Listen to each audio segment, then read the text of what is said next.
Le ventre de l'Atlantique est à la délivre inoubliable Fatou Diome, aujourd'hui écrivain française et fière de l'être, qui pousse un cri du cœur. Marianne porte plainte et vous dit dans un livre, Fatou Diome, « Je ne laisserai pas la France à ses braillards ». Oui, parce que c'est une clique de petits Français, comme je le dis, oublieux des grands d'hier, oublieux de l'histoire de France, oublieux des liens qui unissent la France aux autres terres, donc aux autres cultures. Oui.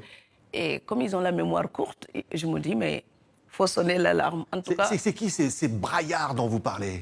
ben, des polémistes, des gens qui mettent l'amalgame entre les terroristes, les islamistes, les musulmans, les gens qui regardent tous les Noirs de France comme des immigrés.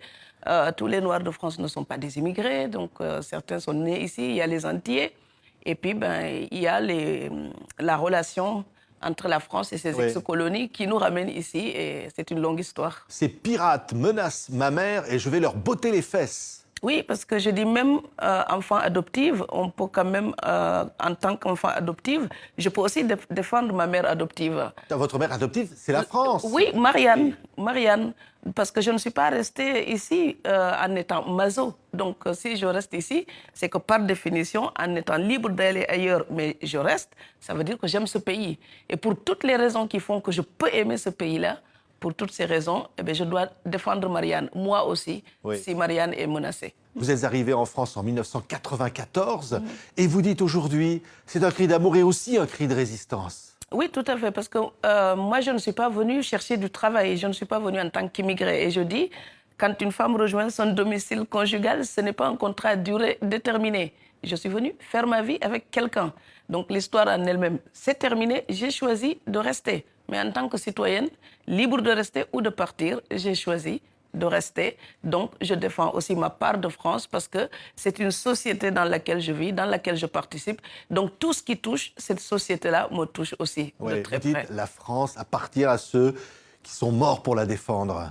Oui, vous savez, je plaide pour qu'on pacifie les mémoires. Par exemple, aux Africains, je dirais, chaque fois que vous vous présenterez comme une victime, vous désignez votre maître, puisque vous vous présentez comme victime, donc vous désignez un dominant. En l'occurrence, l'Européen, blanc. Bon, moi, je ne suis pas une victime. Je suis née dans un pays indépendant. Donc, Senghor, Aimé Césaire, tous ces gens-là se sont battus afin que je sois née dans un pays libre. Et donc, chargée de cette liberté-là, je regarde les Européens comme des citoyens libres et nous sommes à part égale quand on se rencontre. Et donc, pacifier les mémoires, c'est pouvoir parler aussi de l'histoire de France sans être dans le reproche, dans la rancune, dans la revanche ou dans le mépris. Donc parler de l'histoire de France, c'est dire aussi la France des droits de l'homme. C'est aussi une France qui a été colonisatrice. Alors, ceux qui sont morts pour elle. Oui. Alors, vous citez Aliou Diome, par exemple, dans votre Aliou propre Diome, famille. Oui, mais c'est l'oncle de mon père. Donc, les Diome, c'est la famille Diome. Ma grand-mère maternelle m'a parlé tout le temps de son oncle Arfang Langsar, qui est parti, lui, et qui est rentré médaillé de la première guerre des Blancs. C'est comme ça qu'elle disait, la première guerre mondiale. Donc, quand vous allez à Niodior, aujourd'hui encore dans ma région, vous avez des anciens combattants, des familles d'anciens combattants. Ces gens-là n'ont rien oublié. Donc, rappeler cette part d'histoire à la France, c'est dire aux identitaires, les gens qui ont des slogans répulsifs quand ils parlent de la France, votre identité libre, elle doit quelque chose aux autres. C'est aussi pour cela que les autres l'aiment. Ça, ce n'est pas être dans le reproche, c'est juste dire, même les souvenirs douloureux devraient nous rassembler autour de Marianne parce qu'elle porte de très belles valeurs, liberté, égalité, fraternité, même si je le dis avec une face de chocolat. Oui, et un jour, sur un plateau de télévision, une personnalité qui est là, vous dites un descendant de Louise Michel, qui vous dit « mais la France n'a rien demandé ». Il vous interpelle, il vous dit « la France ne vous a pas demandé » en gros, c'est ça? Oui, je lui ai dit, ce monsieur c'est un indigne fils de Louise Michel, puisque s'il était digne héritier de Louise Michel, il ne parlerait pas comme ça, n'est-ce pas? Qu'est-ce qu'il vous dit? Il dit que la France n'a pas demandé à avoir ces immigrés qu'on a aujourd'hui. La France n'a rien demandé. Et je lui dis, ah bon?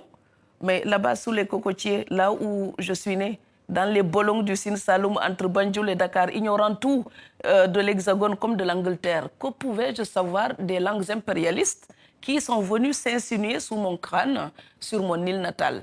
Donc voilà, quand on a transmis une langue, on a transmis une philosophie, on a transmis aussi une histoire et on a partagé surtout. Parce qu'aller là-bas, chez les Africains, c'était fabriquer des intersections. Nous avons grandi dans ces intersections-là. Ces intersections culturelles, moi, Fatou Diom, m'empêchent d'être sectaire, d'être isolationniste, d'être nationaliste. Et comme vous savez, le nationalisme, Oui. comme le dit Einstein, c'est la rougeole des peuples. Donc je pense que la France n'acceptera pas ce mal-là. Face de chocolat, rentre chez toi manger des bananes. Vous dites, ainsi s'expriment les souches quand les branches s'agitent. Oui. Oui, parce qu'il vous parle de racines. Mais la France, ce n'est pas que de la spéléologie. La France, si c'est un arbre, eh ben oui, c'est peut-être le chêne. Mais le chêne ouvre les bras vers le ciel. Si c'est un arbre, il y a des branches qui se ramifient. Donc, que seraient les racines si les branches n'existaient pas? Ouais. Et en plus, les meilleurs fruits, vous savez, on les obtient parfois en faisant des greffes. Donc, les adeptes du tous pareil, du cercle des mêmes, ils me font peur partout où qu'ils soient. Parce que vous savez, moi, j'étais la première dans mon village à m'appeler Diom, parce que mon père venait d'un autre village. Donc, cette manière d'être indexé, je l'ai connue déjà chez moi. Oui. Ce n'était pas la couleur qui était différente, c'est la famille d'origine et le village d'origine seulement. C'était ça la différence. Oui, vous parlez de François Fillon-nous à Dieu. Oui. Hein, c'est quelqu'un, un homme politique, qui a dit que la France multiculturelle n'existait pas. Oui. Ça vous met hors de vous. Hein. Mais il a dit que la France n'est pas une nation multiculturelle. Donc je me dis, mais les Alsaciens alors, avec leur langue locale, d'ailleurs j'en profite pour leur dire Guten Morgen Bissoma, donc bonjour toute l'Alsace, leur langue, et les Basques, et les Bretons, et les Corses, les Auvergnats, tout ce petit monde se réunit sous l'aile de Marianne, Oui. en gardant des traditions, des particularités régionales. Donc, je peux les rejoindre parfaitement sous le sein de Marianne en leur racontant les Serer Nyominka, le Sine Saloum et les Guelwaars du pays sénégalais. Dans une émission de télé, vous avez suscité ce qu'on appelle un buzz en disant que Marine Le Pen avait peur de vous. Hein, vous l'appelez d'ailleurs la marine marchande de haine. La marine marchande de haine. J'ai appelé comme ça un bateau qui transporte le malheur pour la France. Donc, est-ce que les Français vont voter pour ce bateau-là? Je sais que là, ces tristes matelots, ces tristes matelots-là ne nous apportent pas de la bonne nouvelle. Donc, ils n'apportent pas de la bonne marchandise non plus. Oui, mais vous n'allez pas vous laisser faire. Vous le dites dans ce livre. Non, parce que je suis autant française que ces personnes-là. Vous savez, donc de deux choses l'une. Ou bien on respecte la nationalité française et quand on la donne aux gens, on cesse de les mettre à l'étroit. On les reconnaît, on les admet, on les respecte.